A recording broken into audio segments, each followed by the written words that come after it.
In my last video, I mentioned this disgruntled pear by Justin Gerard and how I'd like to do a deeper study of some of the secondary forms that he has created on his character. So in this video, we are going to do exactly that over in ZBrush. I'm going to try to sculpt this form and see what I can learn from creating some of these shapes based off of Justin's work. But first, I need to create some of the primary forms. And I think to speed things up, I am going to do this symmetrically, and we might skip ahead a little, jump through some of the steps here, because the main thing that I want to focus on is the secondary forms. And we'll talk about that more once we get to it. Starting from a sphere, as I always do, and just working on getting things prepared. So primary forms are these main shapes just wrapping around the jowls, the mouth, and I'm just trying to inflate that. Everything's pretty rough. When I sculpt during the early stages, I tend to keep things pretty rough, and I recommend, for the most part, you do the same.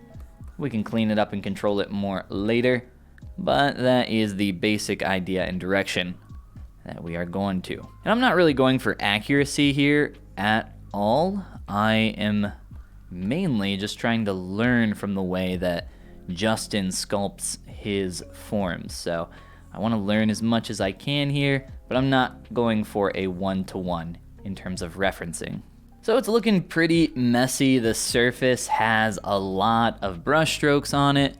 Don't worry about it. We'll clean it up. This is just the early stuff. We'll get to it here in just a moment. All right, continuing to fill in some of this form wrapping around. And now I'm just gonna go through and kind of block out some more of this primary form, and then we can take a look at those secondary shapes. There's more of an apex to this curve wrapping around through here. Need to represent that a little better than what I've done currently. This has a fun little kink in the shape down here as well. Can maybe try to do that. Not working out in my favor. Try some sharp pulling and pushing, although that is being a little awkward as well. All right, now I am going to go through and clean up my surface.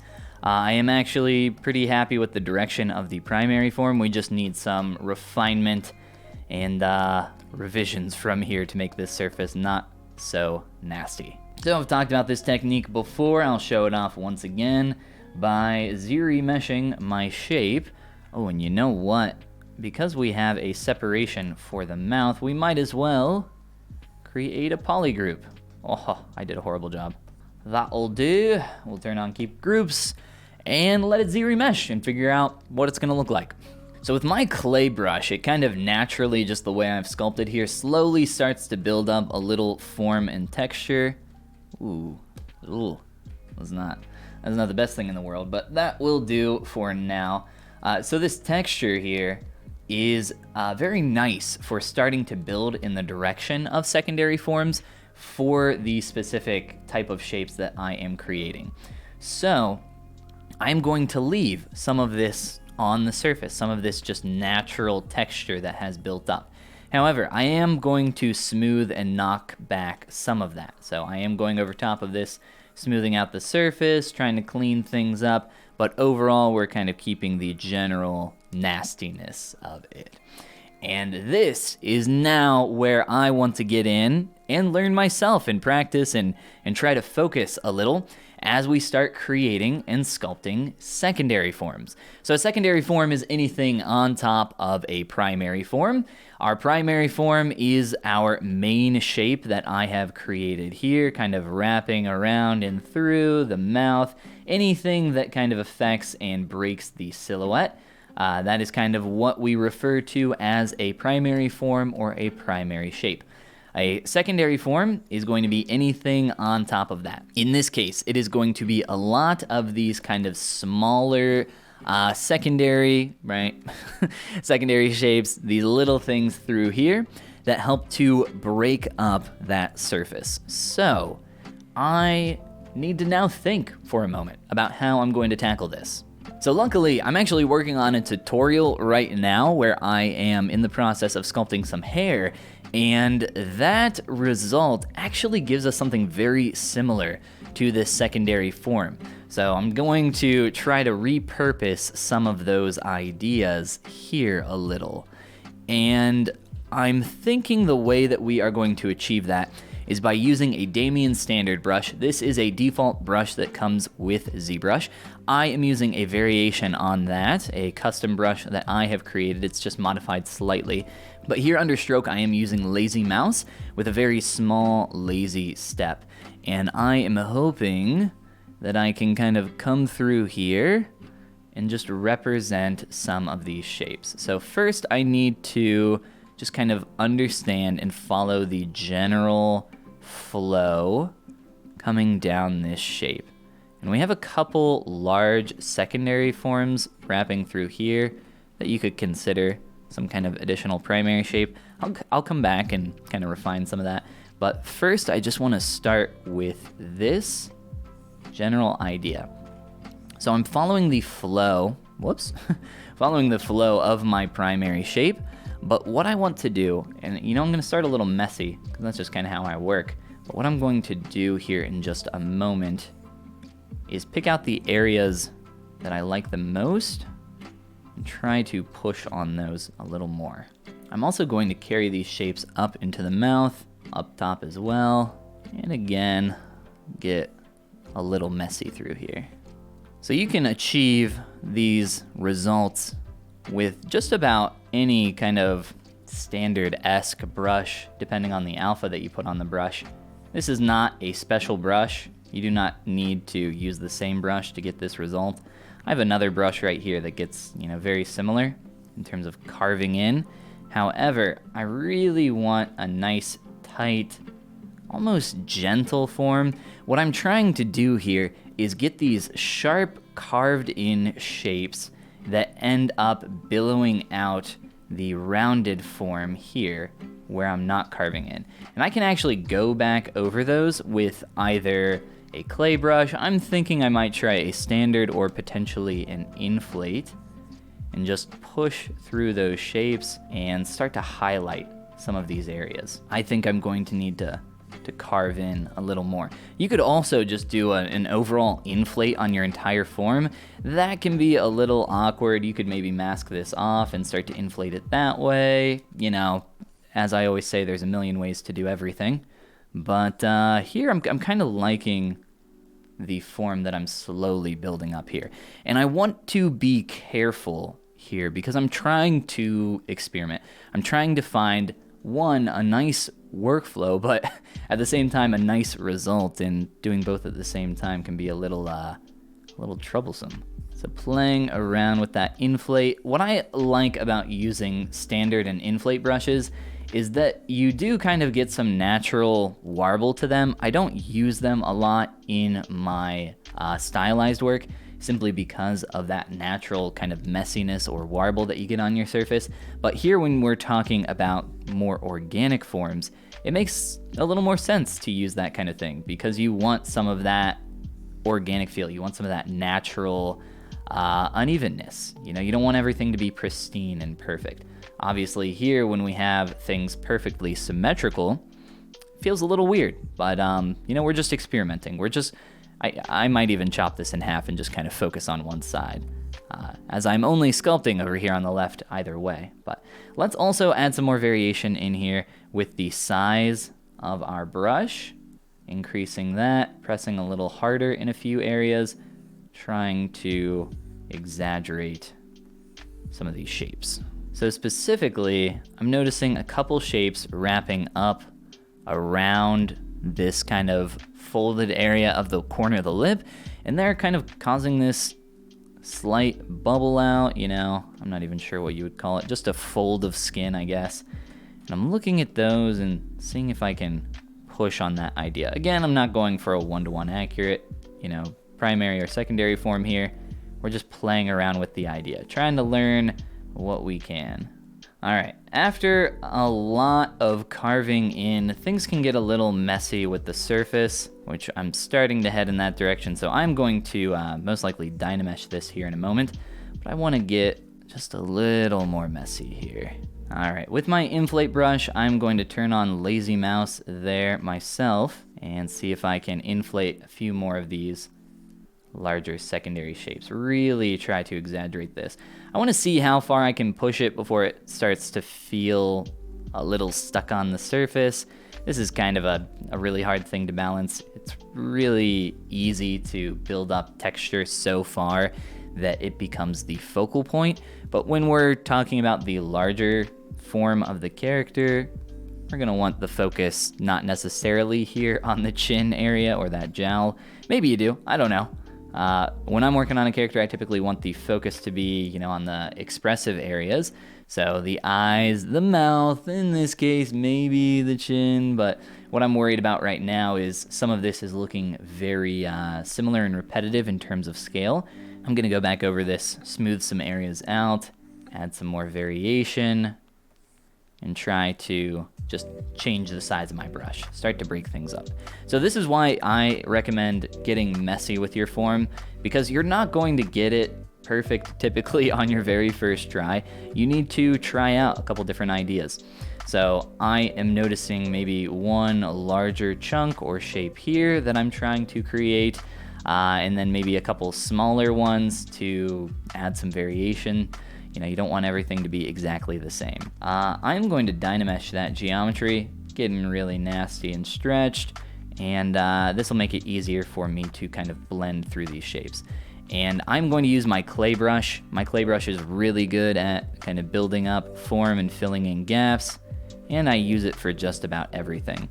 It is a nice clean brush stroke. A lot of the clay brushes in ZBrush are not, however, so if you are wanting to get a similar result, you might want to use a couple different adjustments, maybe change your brush alpha, maybe make your brush a little less strong.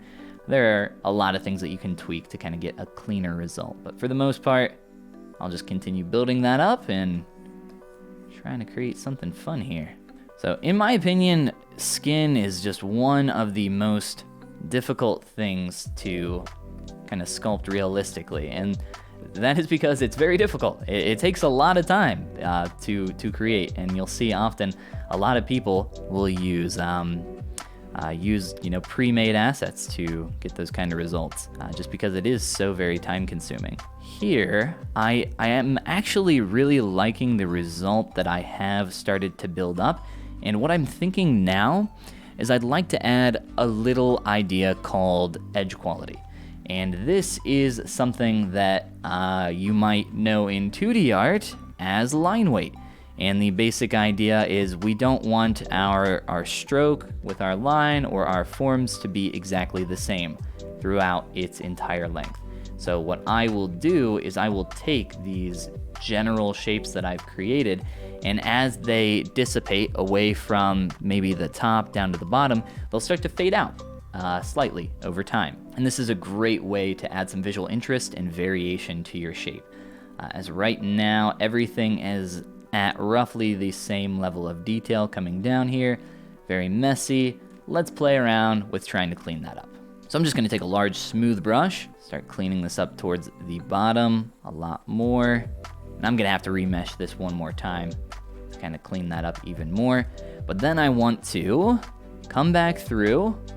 I'm gonna use my mech brush and find these shapes that I was highlighting earlier that have really kind of stuck out to me, and start to follow through on these forms in particular. And my shapes that I've created are looking more rounded than what I'm seeing over there in our reference. So that will probably be the last step of pushing this towards that idea. So again, it's very easy to kind of build things up too far, too much. It's also very easy to destroy your primary form when you are attempting to create secondary form. And this is something that I tell my students a lot in the Appeal Academy. When you are building a primary form, sometimes it's better off to create a new piece of geometry or subtool and create that on top. Something like maybe a nose, or for a fold of skin like we're creating now, you could maybe use a tube of geometry and just kind of slap that on top and then blend it in later. What's nice about that technique and that idea is that you don't end up destroying your main shape, that primary form. You can keep that nice and clean. But when you're sculpting on top, everything's kind of at the whims of your brush stroke, and you're making a lot of brush strokes, and it becomes very easy to kind of break and mess things up. In our cases here, I'm going to continue with what I have. I actually think I'm very close to my final result, so I'll give that some more tweaking and adjustment here with my move brush to get that back to a nice primary form. We'll close up this mouth a little. Looking at that from the side, let's get rid of some of our brush strokes as well. All right, so this is where you have to be a little careful. Don't destroy all the hard work that you just made. Instead, very gently go through and start to gradually, very gradually, fade things out. Kind of taper them away from that main shape. Adding in that variation. I use this exact same technique and mentality when I am sculpting folds on fabric. So when you have something like a pipe fold, it is not the same strength throughout that entire shape, and the fold doesn't just stop at one specific area. It continues its flow and slowly kind of blends and fades away into nothing. You don't want to just make it very abrupt, and you also don't want it to continue on forever at the exact same tightness, right? So slowly fading these shapes out. And I think that we're very, very close here. Like I said, I think the last thing I'll do is probably flatten a few of these shapes. That's also going to be a little scary, because that's something that's easy to mess up here. But I'm going to go through it with my custom trim brush and not let quick save get in the way. And I'm very gently, very, very gently here with my pen, just going through and flattening some of these shapes. So looking at that from the side, just making sure we're keeping some of that roundness in there. I just don't want things to be, you know, feel like they're so stuck on, kind of bubbling out around the shape. These feel a lot more flat. So in terms of, you know, workflow, I would probably simplify this process a lot more, you know, after I've done it here once, playing around, trying to get those shapes.